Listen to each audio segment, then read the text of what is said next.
अस्सलाम वालेकुम नाज़रीन, मैं वली रईस एंटरटेनमेंट की तरफ से आपकी खिदमत में हाजिर हूँ। नाज़रीन, सबसे पहले मैं उन दोस्तों का शुक्रिया अदा करता हूँ जिसने हसन तारिक के मुतालिक जो मेरे 3 वीलॉग्स हैं उनको पसंद किया, और बहुत से दोस्तों ने इनकी तारीफ़ भी की और बहुत से दोस्तों ने इन पर तनकीद भी की, और इनकी तनकीद भी मैं मुझे कबूल है और तारीफ़ भी। लेकिन तनकीद कुछ दोस्तों ने ऐसे की कि शायद मैं अपने तौर पर हसन तारिक को एक बुरा डायरेक्टर करार दे रहा हूँ, लेकिन नहीं। हसन तारिक हमारी पाकिस्तान फिल्म इंडस्ट्री के वो डायरेक्टर थे जिन्होंने क्लासिक फिल्में बनाई, वो कहानियाँ चुनी हैं जो वक्त से पहले उन्होंने बनाई है। और आज जो कुछ हमारे माशरे में हो रहा है, आज हमारे जो पोश इलाके हैं वहाँ पे जो कुछ हो रहा है, वो उन्होंने फिल्म एक गुनाह और सही में बहुत पहले समझा दिया था कि क्या होने वाला है और क्या होगा, और वही आजकल हो रहा है। शायद आप लोग देखते हैं कि आजकल रोडों पे क्या हो रहा है। रात के 11 बजे 12 बजे के बाद पोश इलाकों में, मैं उन इलाकों का नाम नहीं लेता, आप खुद समझदार हैं कि क्या कुछ हो रहा है। तो एक गुनाह और सही में और मादी अल मुस्तकबिल में हसन तारिक ने वक्त से पहले ये सारी चीज़ें बता दी हैं। ये वो डायरेक्टर है जिन्होंने ऐसी फिल्में बनाई है, जैसे नींद आप फिल्म को ले, उनकी डायरेक्शन से मुझे या किसी को भी इतराज़ नहीं है। वो एक बहुत बड़े डायरेक्टर थे, लेकिन जो मैं कुछ कहना चाह रहा था कि इस डायरेक्टर की बड़ी अच्छी फिल्में वो कामयाबी हासिल ना कर सकी जो कामयाबियों के वो फिल्में हकदार थी। जैसे आप दीदार को लें। नवाब शाहरुख, आप कत्ल करने आए थे ना, खून बहाने आए थे हमारे दोस्त का। ये जिंदगी बड़ी बेकार सी थी, सोचा था दोस्त के काम आ जाएगी। इस मामले में हमने बड़े बड़े धोखे खाए हैं। एक दोस्त ने दूसरे दोस्त को एक औरत की खातिर मार डाला। ये चांद है या हमारी बेकसी पर हंसता हुआ आग का चेहरा? ये दोस्ती के नाम पर धोखा है।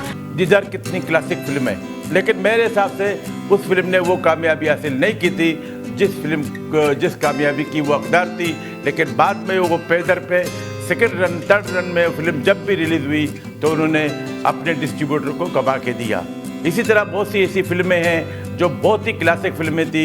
ज़रूरत, इबादत, हालांकि मजबूर फिल्म की कॉपी थी। हसन तारिक की अपनी इबादत में मोहम्मद अली, ज़ेबा, शायद, कविता, रानी ने बेहतरीन किरदार निगारी का मुजाहरा किया, लेकिन फिर भी मैं कहता हूँ कि ये फिल्म वो कामयाबी हासिल ना कर सकी। अब कालू के ले, अब सुरैया भोपाली जैसी फिल्म को ले, एक म्यूजिकल फिल्म जिसके गाने आज भी रेडियो से FM से बजते रहते हैं। इस खानदान का चश्मो चिराग एक कवालियां गाने वाली के मकान पर कैसा दीवाना बनाया तेरे चल्लू ने। नवाब ज़्यादा सरकार, आदाब। फिर भी तकल्लुफ़, तुम जानते हो दोस्ती में हमें ये बहुत तो अच्छी नहीं लगती।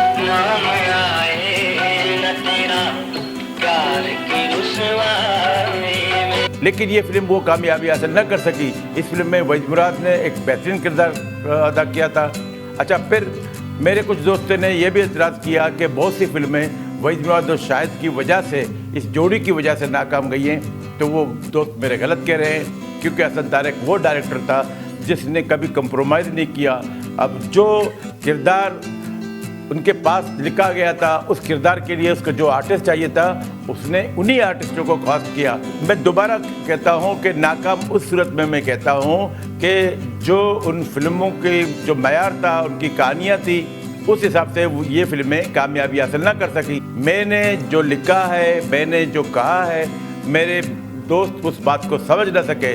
मैंने कभी हसन तारिक को बुरा डायरेक्टर नहीं कहा, मैंने सिर्फ ये कहा कि हसन तारिक की फिल्में फ्लॉप गई हैं। हसन तारिक एक बहुत बड़े डायरेक्टर थे, पाकिस्तान के चंद गिने चुने जो बेहतरीन डायरेक्टर हैं उनमें सरे फहरिस्त हसन तारिक का भी नाम आता है, रियाज शाहिद का आता है, खलील कैसर का नाम आता है, नज़रुल इस्लाम का नाम आता है, परवेज़ मलिक का नाम आता है। ये वो डायरेक्टर थे जिन्होंने हाई क्लास की पाकिस्तान की फिल्में बनाई हैं। हसन तारिक की जो मैंने वीलॉग्स बनाई उसमें मैंने 2 फिल्मों को छोड़ दिया। वो 2 फिल्में हैं उमराव जानदा और एक गुनाह और सही। इन 2 फिल्मों के बारे में मैंने उन व्लॉग्स में नहीं इसलिए नहीं बताया कि ज़रा से मैं तफसीली इन पे गुफ्तगू करना चाह रहा था, इसलिए ये दोनों फिल्में मैंने रोक ली है। एक फिल्म थी उमराव जानदा, मिर्ज़ा आदि रुसवा का जो नावल था, हालांकि इंडिया ने उसको सेम टू सेम बनाया, लेकिन पाकिस्तान में हसन तारिक ने उसको कमर्शियल बनाया, उसमें डायलॉग ऐसे लिखे थे कि क्या खूबसूरत फिल्म बनाई थी। उमराव जानदा के शुरू के तमाम गाने रूना लैला की आवाज़ में थे।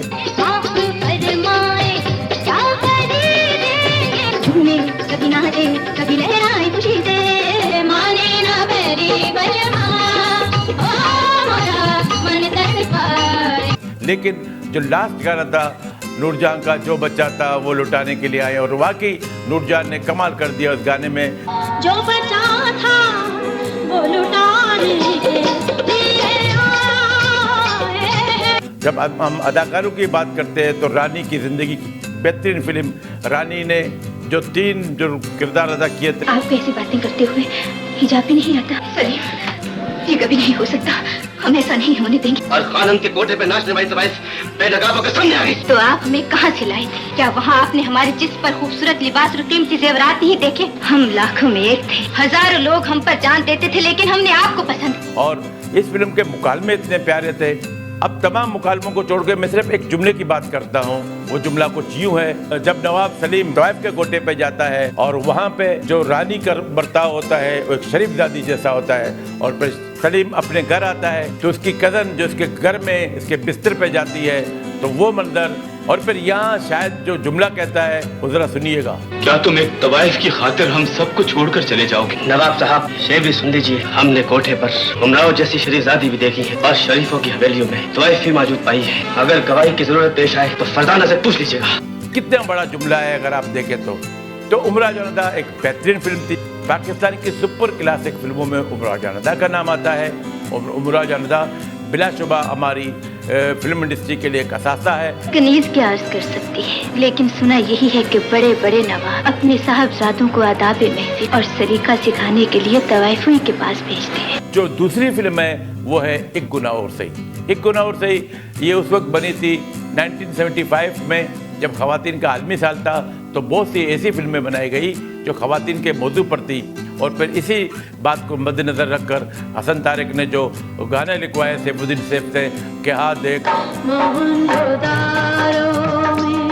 ये बिगड़ी हुई तस्वीर मेरी। क्योंकि उस वक्त पुराने ज़माने में औरत को वो दर्जा नहीं दिया जाता था, और उससे पहले भी ऐसा था कि लड़कियों के पैदा होते ही उनको जिंदा दफन किया जाता था। तो उस चीज़ को मद्देनज़र रखकर शायर ने यही लिखा कि आ देख मौजो दाड़ों में ये बिगड़ी हुई तस्वीर मेरी। और फिर इस गाने के मुख्तलिफ पहलू हैं कि जब बेटा पैदा होता है क्या फ़ख्र से गर्दन तनती है, उस वक्त में क्या होता है जब औरत बेटी जनती है। क्या खूबसूरत गाना, और क्या रानी की अदायगी, और क्या मोहम्मद अली के रिएक्शन, और बेहतरीन फिल्म। इस फिल्म में बताया गया कि आजकल के जो पोश इलाकों में क्या कुछ हो रहा है, वो सारी चीज़ में बताया गया। ग्रैंड होटल रूम 27, 7:30 बजे पहुंचो, देरी मत करो।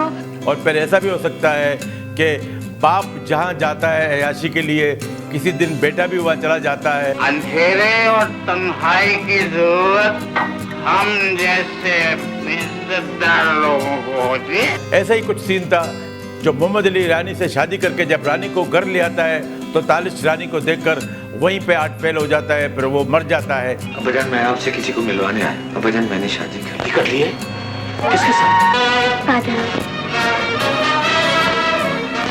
ऐसा नहीं हो सकता। इसी किस्म की कहानी थी कि उस बाजार में जब सब लोग जाते हैं तो पता नहीं चलता है कौन किसकी बेटी है, कौन किसकी बहन है। तो वहाँ पे जो भी जाता है वो सिर्फ औरत को औरत समझकर उसके साथ दोस्तियाँ करते हैं, शादियाँ करते हैं। और यही चीज़ एक गुनाह और सही में था। और फिर मम्मी का जो रोल था, यानी कि सबिया खानम का जो रोल था, वो क्या रोल था और किस तरह सबिया खानम ने वो उसकी अदायगी की कि साला डाइवोर्स नहीं करा गया, अब से खाना करना मानता है। क्यों? तुम्हारा हस्बैंड है वो, ये खुद ठीक नहीं होगा। जब इसका हस्बैंड ने इसका पहला लाइफ कबूल किया तो इसको भी उसका बुरा हैबिट कबूल करना चाहिए था। और फिर मोहम्मद अली और सबिया खानम के सामने जो चंद मुकालमे थे। तो मेरी बहन को बेटी का मम्मी नहीं, इस शहर के सीने पर बहता हुआ वो गटर हो जहाँ सारे शहर की गलाजत आकर मिल जाती। हमने तुमको बेटी दिया, तुमने हमको गाली दिया। हम अगर गटर नहीं बनता तो तुम लोगों का गंदगी किधर जाता? सब इधर उधर तुम्हारा बड़ा बंगला में पहन जाता। और फिर दर्पण जब सामने आता है, दर्पण का क्या किरदार था? तो तुम्हारे पास एक लड़की थी ना, अवशा।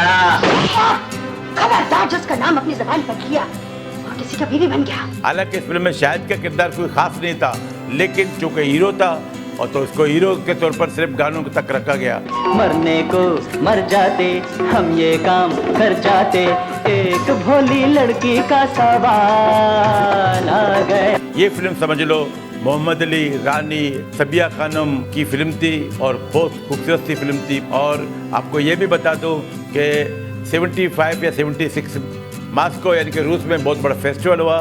जो उस वक्त पीपी की गवर्नमेंट थी, तो उन्होंने कौसर नियाज़ी को कहा कि भी मास्को में हमारी फिल्मों को भेजें, और इस फिल्म ने वहाँ पे बहुत से अवार्ड हासिल किए। खासकर सबिया खानम के किरदार को उन्होंने बहुत पसंद किया। एक गुनाह और सही एक सुपर क्लासिक फिल्म थी। मामी का क्या है? मामी तो बहुत गुनहगार है, सारा जिंदगी गुनाह किया है, एक गुनाह और सही। अब एक और फिल्म का मैं यह जिक्र करूँगा, तीसरी फिल्म असद तारिक की वो तीसरी फिल्म है मादी आल मुस्तकबिल। ये भी जो आजकल जो पोश इलाकों में जो हो रहा है, उसी को देखकर उन्होंने एक फिल्म बनाई मादी आल मुस्तकबिल, यानी कि वो औरत जो आपके सामने रोड मिलती है या क्लबों में मिलती है, अब उसका मादी क्या है और फिर वो उसका मुस्तकबिल क्या होगा, उन सारी चीज़ों को असद तारिक ने एक छोटी सी फिल्म में एक बहुत बड़ा मैसेज दिया। और बाबरा शरीफ से जो असद तारिक ने काम लिया। नाराज हो गए? कोई मनाने वाला नहीं थी, इसलिए नाराज नहीं होता। तुम्हें कोई मनाने वाला नहीं और मुझे कोई नाराज करने वाला नहीं, इसीलिए तो दोस्ती है तुम्हारे साथ। जिंदगी तूने हर कदम पे मुझे एक सपना नया दिखाया है। वो क्या कमाल का किरदार बाबरा शरीफ ने अदा किया था। ये बोल आवाज सोची तुम, जिसके साथ मैंने अपना मासी और हाल वाबस्ता कर रखा है, तुम उसे इतने सस्ते दामों लुटा रहे हो। अच्छा नहीं कर रहे महबूब। कवि ने, अफजाल अहमद ने, निहार सुल्ताना ने वही किरदार अदा किया जो एक गुनाह और सही में सबिया खानम ने अदा किया था। जख्मी, अब तुम भी अपना रास्ता लो, आज इस घर के दरवाजे ग्राहकों पर बंद। और इस फिल्म में शाहिद ने जो एक वेटर का किरदार अदा किया, वो भी क्या कमाल का किरदार अदा किया था। आप शराब क्यों पीती हैं? तुम शराब क्यों नहीं पीते? लोग कहते बुरी चीज है। लोग तो तुम्हारे बारे में भी जाने क्या क्या कहते। और मादी आल मुस्तकबिल एक बेहतरीन फिल्म थी। दो गुनहगार मिलके बैठे हैं, दिल का रिश्ता अजीब रिश्ता है। तो असद तारिक की ऐसी फिल्में थी। तो असद तारिक एक बेहतरीन डायरेक्टर थे। फिल्में जिस मैयार की थी, उन्होंने वो कामयाबी हासिल नहीं की, क्योंकि गोल्डन जुबली और प्लेटिनम जुबली इन फिल्मों का हक बनता था। इससे बुरी फिल्में डायमंड जुबली कर गई, लेकिन इतनी अच्छी क्लासिक फिल्में वो कामयाबी हासिल ना कर सकें। अब मेरे एक दोस्त ने जैसे बताया कि आपने अंजुमन को प्लेटिनम जुबली के बजाय गोल्डन जुबली कहा, तो मेरे भाई अंजुमन ने प्लेटिनम जुबली ही की थी। अगर मुझसे थोड़ी बहुत गलती हुई है, मैं कोशिश करता हूँ कि आपको सही चीज़ें बताऊँ। तो दोस्तों, असद तारिक हमारे मुल्क के बहुत बड़े डायरेक्टर थे। तो मेरी इस बात को ज़रा सा गौर करें कि मैंने ये नहीं कहा कि असद तारिक बुरा डायरेक्टर है। असद तारिक बहुत बड़ा डायरेक्टर है, बहुत बड़ा डायरेक्टर है। हाँ, इसकी फिल्में इतनी कामयाबी हासिल न कर सकी जो इन फिल्मों का हक था। नाज़रीन, इस वज़ाहत के साथ वली रईस को इजाज़त दीजिए। अल्लाह हाफ़िज़।